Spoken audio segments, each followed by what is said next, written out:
인생에서 성공을 위해 중요한 것은 재능보다 태도다, 그렇게 말합니다. 유명한 일화가 있죠. 오래전에, 아주 오래전 얘기입니다. 어느 구두회사 사장이 아프리카 오지에 공장을 설립하는 안을 생각한 거예요. 그래서 그곳에서 직접 판매하면 얼마나 소득이 많이 남겠다. 그래서 시장 조사를 보냈답니다. 가령에서 이제 이 부장과 김 부장을 보낸 거예요. 크로스 체크하도록 보냈어요. 그런데 이 두 사람이 돌아와서는 보고를 하는데 정말 상반된 보고를 하는 거예요. 이 부장은 말합니다. 사장님, 아프리카에 구두 공장을 세우면 절대 안 됩니다. 왜 안 되는데? 그곳 아프리카 원주민들은 아예 구두를 신지를 않습니다. 맨발로 다니는데 어디다 팝니까? 그렇게 했어요. 그런데 김 부장은 이렇게 말합니다. 사장님, 거기 구두 공장 10개 세워도 부족합니다. 너는 왜 그렇게 말하는데? 아직 아무도 구두를 신고 다니질 않으니 그 사람들 전부 다 구두를 하나 신겨내려고 그러면 10개 세워도 부족합니다. 같은 사실을 두고도 이렇게 생각의 방향이 긍정적인 사람과 부정적인 사람은 전혀 다른 결론에 이를 수 있습니다. 사장은 긍정적인 김 부장의 의견을 받아들여서 아프리카에 공장을 세워서 대박이 났고, 된다고 한 김 부장은 이사로 특진하게 됐다는 그런 야구입니다. 여러분, 지금 이 이야기는 김 씨하고 이 씨하고 아무 상관이 없는 얘기입니다. 근데 지금 이런 얘기를 들으면서 왜 이 씨한테 악역을 맡기냐, 무슨 의도야, 막 이러면서 열받치는 분은 그 태도를 고치다, 그런 말이에요. 그 태도를 고쳐라. 여러분, 하나님께서도 사람을 들어 쓰실 때에 무슨 능력을 들어 쓰시는 게 아니고 태도, 그 사람의 태도를 들어 쓰십니다. 그 사람의 태도만 되어 있으면 능력은 하나님이 주시면 됩니다. 할렐루야. 능력은 하나님이 주시는 거예요. 태도는 네가 준비되어 있어야 된다, 그 말입니다. 오늘 본문이 있는 빌립보서의 별명이 일명 기쁨의 서신, 그렇게 말합니다. 한번 따라합시다. 기쁨의 서신. 여러분, 집에 가서 빌립보서 길지 않아요? 빌립보서를 한번 전체 읽어보세요. 기쁨이란 말이 몇 번이나 나오는지 엄청나게 나옵니다. 근데 예를 들면 빌립보서 2장 17절 말씀 우리 같이 시작.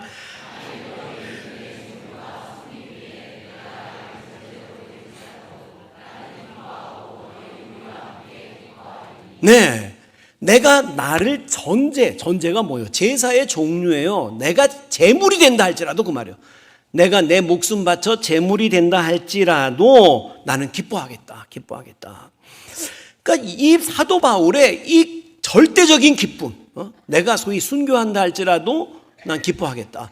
이 절대적인 기쁨의 비결이 무엇인지 사도 바울이 오늘 본문을 통해서 보여주는데, 첫째가 태도입니다. 태도. 한번 따라합시다. 태도. 오늘 본문 빌립보서 4장 13절 말씀 우리 같이 봉독합니다. 시작. 한번 따라합시다. 내가 모든 것을 할 수 있느니라. 그 할 수 있다는 태도를 말하는 거야. 그 긍정적인 삶의 태도, 그 믿음의 태도를 말하는 거야. 할 수 있다는 거예요. 근데 이제 매사 부정적인 사람이 있어요. 이런 사람이, 부정적인 사람이 이시성을 가진 사람을 만났다. 아니, 이제 긍정적인 사람이라면 이렇게 말할 겁니다. 이순신 이씨군요. 나라를 구한 집안이시네요. 이렇게 말할 텐데, 부정적인 사람은 이완용 이씨구만. 나라 팔아먹은 집안이네. 이렇게 나오는 거예요. 이렇게. 여러분, 이런 사람이 사랑을 받을 수 없고 잘 될 수가 없는 겁니다. 그런 부정적인 사람은 목사가 좋은 집에 살면 목사가 사치한다고 이제 뭐라 그래요. 그래서 이제 목사가 허름한 집에 살면은 니나 복 받으세요, 이렇게 말하는 거야. 여러분, 안 그럴 것 같아? 여러분, 목사가 허름한 집에 살아봐봐. 아이고, 예수 믿고 니나 복 받아라, 그렇게 되지. 그래서 저는 이 꼴 저 꼴 보기 싫어서 교회 안에서 삽니다. 그냥 교회 안에서 삽니다. 여러분, 이게 목사가 이렇게 앞에서 이렇게 악수를 할 때, 나갈 때 이렇게 악수를 하잖아요. 부정적인 사람은 목사가 이렇게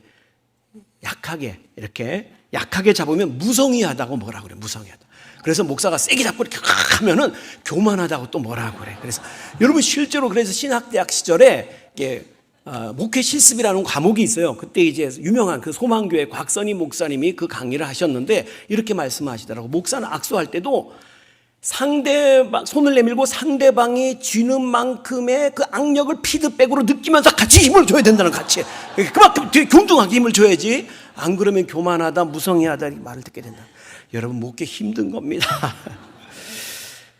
여러분, 누구에게나 어떤 일에게나 긍정적인 측면이 있고 부정적인 측면이 있어요. 장점이 있고 단점이 있어요. 근데 어느 쪽을 크게 볼 것인가 하는 것은 우리의 각자의 선택인데, 세상에 장점만 있는 사람이 어디 있겠어요? 예를 들면 어떤 자매가 있다. 예쁘고 착하고 교양 있고 예의 바르고 겸손하고 헌신적이고 아들, 딸 잘 낳는 슈퍼우먼. 여러분, 그런 여자는 우리 집사람밖에 없습니다. 세상에 없어요. 여기 뭔가 장점만 가진 그런 사람이 어디 있겠어요? 누구에게나 어떤 일에나 긍정적인 측면도 있고 부정적인 측면도 있긴 마련인데, 여러분, 그때에 좋은 점, 긍정적인 측면을 크게 볼 수 있게 되기를 축복합니다. 이 삶의 태도만 바뀌어도 여러분, 인생이 바뀝니다. 세상사 생각하기 나름이거든요. 나폴레옹을 여러분 잘 아십니다. 나폴레옹의 키가 얼마예요? 155cm래. 참. 그런데 그가 이렇게 말했다고 그래요. 땅을 기준으로 재면 내가 제일 짧지만 하늘을 기준으로 재면 내가 제일 길다. 우린 이런 말을 들으면 가슴이 막 따뜻해지고 막 그래. 여러분, 어디다 기준을 두느냐에 따라 다른데, 여러분, 성도는 하늘을 기준으로 살아야 할 줄로 믿으시기 바랍니다. 그러면 제가 더 크다 그 말이에요. 내가 더 커. 내가 더 커. 여러분, 긍정의 힘의 저자 조엘 오스틴, 그는 그의 책에서 이렇게 말합니다. 희망찬 말로 하루를 시작해라. 한번 따라합시다. 오늘은 멋진 날이 될 거야. 계속해서 하나님이 내 걸음을 인도해 주시니까. 할렐루야. 기대감을 가지고 하루를 시작하는 거예요. 근데 그렇게 시작을 했는데, 기대감을 가지고 시작했는데 기대와는 달리 어떤 어려운 일이 생겼어요. 그런 때도 그러면 그렇지가 아니고 호사다마라더니, 호사다마 알죠? 좋은 일이 있으려고 그러면 마귀가 틈탄다는 거예요. 야, 얼마나 좋은 일이 있으려고 마귀가 이렇게 회방을 하나? 야, 오히려 기대된다. 그러면서. 여러분, 마음에서부터 변화가 일어나야 삶의 기적이 일어날 줄로 믿으시기 바랍니다. 빨간머리 앤이라는 동화 다 보셨죠? 여성분들은 아마 거의 읽으셨을 거예요. 빨간머리 앤. 캐나다의 작가 루시 모드 몽고메리라는 작가가 쓴 소설입니다. 이게 동화죠, 동화. 애니메이션 영화로도 잘 알려져 있는데, 한번 보여주세요. 자료 한번 보여주세요. 빨간머리 앤이 하는 말입니다. 앤이 하는 말이에요. 엘리자가 말했어요. 세상은 생각대로 되지 않는다고요. 하지만 생각대로 되지 않는다는 건 정말 멋져요. 생각지도 못했던 일이 일어난다는 거니까요. 이런 멋진 말을 들으면서도 여러분, 야, 멋지지 않아요? 생각대로, 세상 일 생각대로 안 된다고 낙심할 일이 아니고, 그러니까 예상치 못한, 생각지도 못한 일이 일어난다는 거잖아. 무슨 얘기냐면, 요셉이 노예로 팔려갔는데, 와우, 세상에 거기서 생각지도 못한 하나님의 은혜가 있어 총리가 될 줄로 믿으시기 바랍니다. 그 말이에요. 모세가 나일강에 버려졌는데, 와우, 생각지도 못한 일이 일어나는 거예요. 애굽의 공주의 품에서 자라나게 될 줄로 믿으시기 바랍니다. 거기서 간증이 나오는 거예요. 내 계획대로 안 됐다고 해서 불평하지 말라 말이에요. 낙심하지 말라. 내가 생각하지도 못한 하나님의 은혜의 역사가 있을 줄로 믿으시기 바랍니다. 성도는 늘 그렇게 좋은 것을 생각을 하고, 왜? 하늘과 땅과 그 가운데 있는 모든 것을 창조하신 하나님이 내 아버지시니까. 할렐루야. 인생의 생사화복을 주관하시는 그분이 우리 주님이시니까. 할렐루야. 그러니까 좋은 것을 생각하고 항상 감사하고 항상 기뻐하는, 그렇게 살아야 하는 존재인 줄로 믿으시기 바랍니다. 빌립보서 4장 11절 12절 말씀 같이 시작.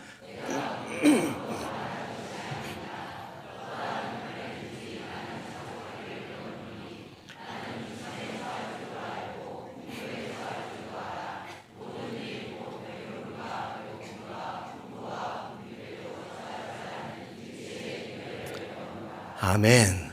여기 보면 바울이 일체의 비결을 배웠노라. 한번 따라합시다. 배웠노라. 배웠대요, 바울도. 무슨 얘기냐면 바울의 본성에도 이런 본성이 있는 거 아니었다 그 말. 여러분, 타락한 인간의 본성에는요 만족이라는 게 원래 없어요. 이건 배워서 된 일이지 만족은 타락한 인간에게 없어요. 사도 바울이 산전수전 공중전 다 겪으면서 그 경험을 통해서 깨닫게 된 거예요. 좋은 일이든 나쁜 일이든 굳은 일이든 그죠? 솔로몬이 했다는 말이죠. 이 또한 지나가리라. 그 금방 지나갑니다. 다 지나갈 것이고 지금 여기서 행복을 찾지 못한 사람은 아무리 상황이 달라져도 행복할 수 없다는 것을 아는 거예요. 알게 된 거예요. 그래서 그 다음부터는 어떤 상황에서도 내가 지금 궁핍에 처하든지 배고픔에 처하든지 난 상관없어. 어떤 일을 만나든지 그까이 거 뭐 며칠 굶어가지고 못 먹었어도 뭐 그까이 거 뭐 그럼 나중에 밥 더 맛있겠네 뭐 그까이 거 뭐 빌립보 감옥에 수감돼도 뭐 또 천사가 나타나서 또 도와주겠지 뭐 그까이 거 뭐 그까이 거 뭐 그까이 먹고 그까이 거. 여러분도 한번 해보세요. 여러분도 제가 할 테니까 앞에를 하면 여러분이 그까이 거 하란 말이야. 사업을 하다가 부도가 나도 그까이 거 뭐 다시 일으키면 되지. 다시 일으키면 여러분 사업하는 사람 치고 평균 6번을 불러 엎었대. 그리고 나서 일으켰다는 거예요. 그까이 거 뭐. 여러분 자식이 대입시험에 낙방을 해도 그까이 거 뭐 재수하면 되지 뭐. 여러분 내가 아는 목사님이 강원대 떨어져가지고 재수해서 서울대 졸업을 했어요. 여러분 강원대 처음 가는 게 나 재수해서 서울대 졸업하는 게 나 이번이 낫지. 여러분 그까이 거 뭐 재수하면 되지 뭐 그까이 뭐. 몸이 좀 아파도 그까이 거 뭐 다시 여러분 치유되면 여러분 거기서 간증이 남을 줄로 믿으시기 바랍니다. 간증이. 성경을 보면 성도를 백향목에 많이 비유해요. 백향목. 여러분 이 백향목이라는 나무 아십니까? 레바논 국기에 이렇게 들어있는 나무입니다. 최고의 건축자재. 지금도 오늘날도 변함없이. 여러분 수령이 보통 1000년에서 3000년 사는 나무예요. 높이가 뭐 한 12층 13층 높이 정도 되는. 향기가 얼마나 좋은지 백향목이잖아. 백향목. 그런데 시편 92편 12절 말씀 같이 시작.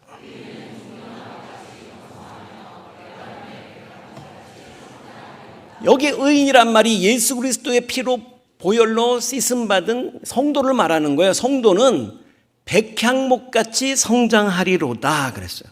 백향목같이 성장하는데 백향목이 어떻게 성장하는데 내가 찾아봤어요. 백향목이 어떻게 성장하나 봤더니 여러분 백향목이 해발 고도 1000m 이상 지대에서 살아. 그러니까 거기서는 여러분 중동 지방은 원래 덥잖아. 근데 거기는 밤이 되면 엄청 추워지는 거야. 낮밤에 기온차가 30도 이상 난대. 30도. 그 혹독한 그 추위와 더위를 이겨내고 그리고 높은 곳은 바람이 거세게 불잖아. 그 풍상을 이겨내면서 그러면서도 굳게 자라는 거야. 옹이도 없이 그냥 곧게 자라는. 그러면서 그 풍상을 이겨내면서 100가지 향을 내는 견고한 목재.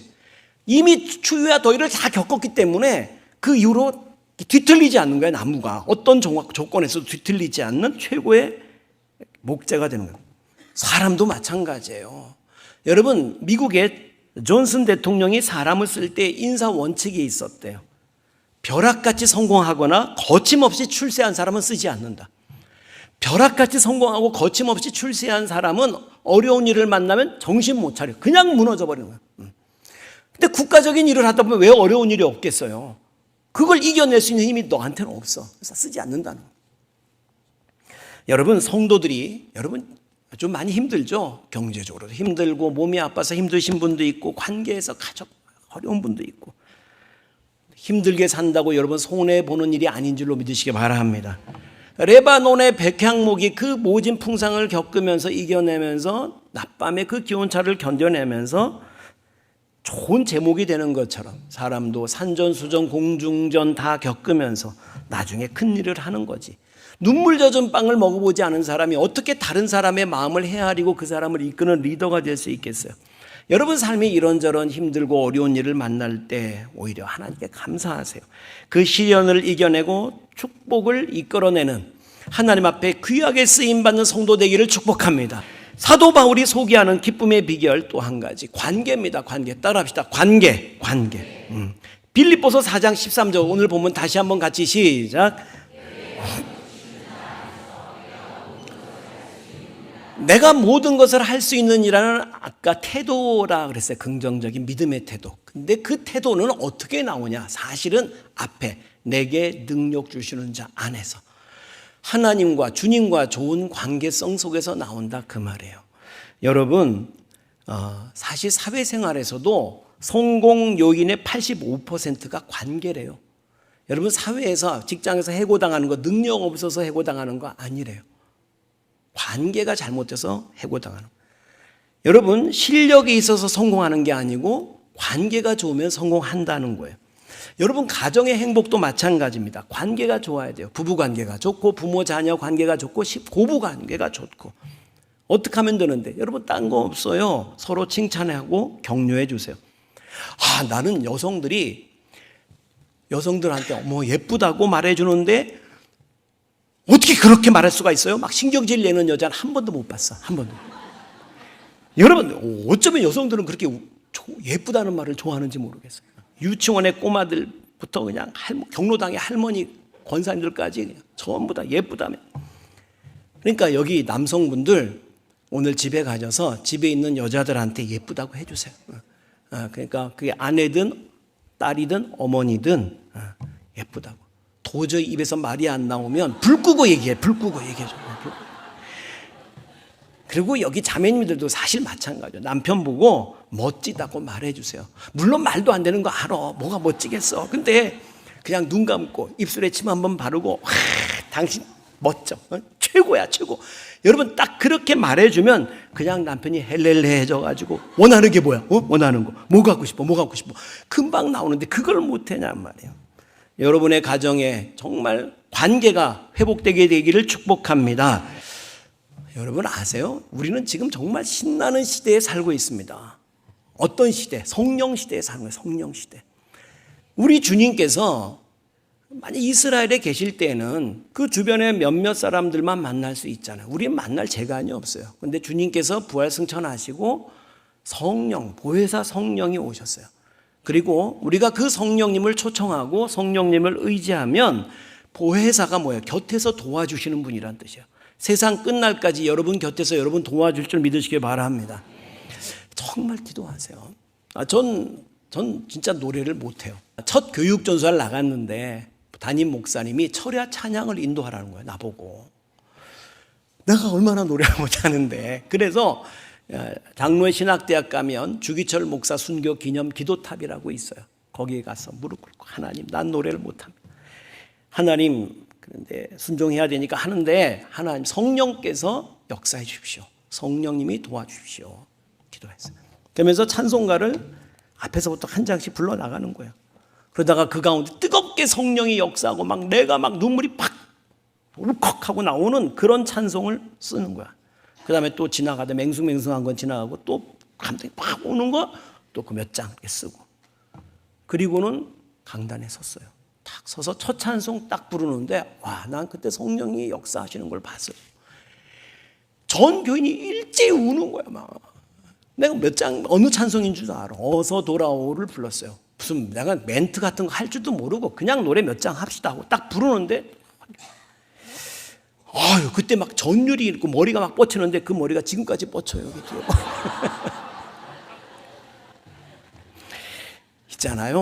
있잖아요. 여러분 성령님을 구하세요. 도우심을. 내게 능력 주시는 자이십니다. 믿으시기 바랍니다. 내 힘으로 살아가려면 너무 힘들어 인생에. 나를 도와주시는 보혜사가 내 곁에 와 계신다니까. 그분을 초청하세요. 그분은 오실 때에 맨손으로 오지 않고 선물을 들고 오셔요. 그것을 성령의 은사라고 말하죠. 따라합시다. 성령의 은사. 그리고 각 사람에게 하나씩 다 주시는 거예요. 어떤 은사를 주셔요. 나한테는 안 주셨는데요. 아니야, 당신도 틀림없이 받았어. 전 아무것도 알 줄 아는 게 없어요. 아니요, 있어요. 여러분 예배 시간에 끄덕끄덕 하는 것만 해도 굉장한 은사입니다. 우리 옆에 있는 분한테 얘기해 주세요. 당신은 목사님의 기쁨입니다. 시작. 당신은 목사님. 진짜요, 진짜. 그냥 앉아있는 것만도 은사예요. 예수님께서 십자가에 못 박혀 죽으시기 전에 남긴 7마디 말씀, 가상 7언이 있죠. 그 중에 하나가 테텔레스타이, 다 이루었다 말씀을, 다 이루었다. 뭘 이루셨어요? 예수님께서 십자가에서 지신 게 뭐예요? 우리 죄를 지셨어. 근데 그것뿐만이 아니에요. 여러분 이사야 53장 집에 가서 한번 읽어보세요. 그는 실로 우리의 질고를 지고 그랬어요. 질고가 뭐예요? 질병의 고통, 우리의 연약함, 아픔을 지셨다. 우리의 슬픔을 당하였거늘. 우리 주님은 십자가에서 우리 죄뿐만 아니라 죄로 말미암는 저주와 슬픔과 질병의 고통, 우리의 연약함을 다 짊어지셨어요. 그리고 우리의 그걸 다 가져가시고 우리의 빈손에 하나님의 자녀로서 은혜와 축복을, 능력을 주시는 줄 믿으시기 바랍니다.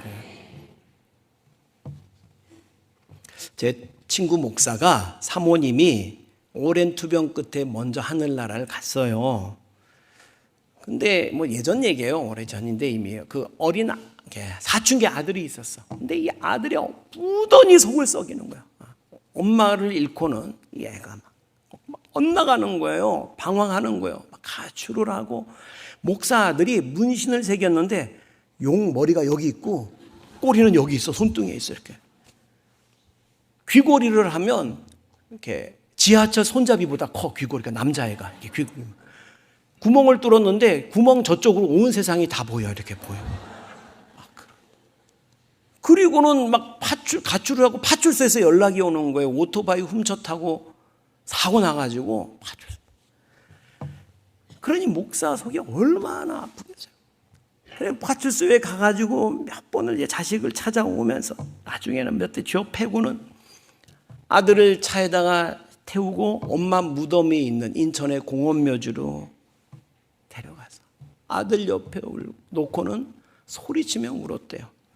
사모님 이름이 최인아 씨였어요.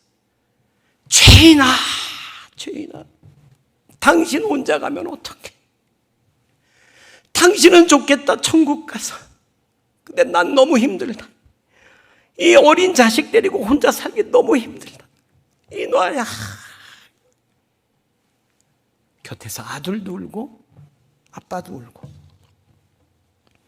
근데 이 친구가 하는 고백이, 아내가 아프면서 교회 하나 세우더니 아내가 하늘나라 가면서 빚 다 갚고 갔다고 그렇게 얘기를 하더라고요. 근데 사실이었어요. 그러니까 이 부목사로 있다가 이제 망우교회 부목사였어요, 친구가. 개척을 이제 하게 된 거예요. 개척을 하기로 됐는데 그때 사모님이 뇌종양이 발견이 된 거예요. 뇌종양. 개척하는 목사님이, 사모님이 뇌종양에 걸린 거예요. 그러니까 온 성도들의 마음에 긍휼의 마음이 들은 거예요. 그래가지고 그냥 있는 힘껏 개척을 지원을 한 거예요. 헌금하고 해서. 그래서 교회가 하나 세워졌어요. 근데 개척교회는 아무래도 어렵죠. 시간이 지나면서 빚이 자꾸 오히려 쌓여갔어요. 근데 사모님이 돌아가시면서 부의금이 들어온 것으로 교회 빚을 다 갚았어요. 다. 사모가 아프면서 교회 하나 세우더니 하늘나라 가면서 교회 빚 다 갖고 갔다고. 근데 여러분, 우리 주님이 정말 그렇게 하셨어요. 죽으시면서 우리의 죄, 우리의 슬픔, 우리의 연약함, 우리의 질병, 우리의 저주까지 주님께서 대신 짊어지신 거 믿으시기 바랍니다.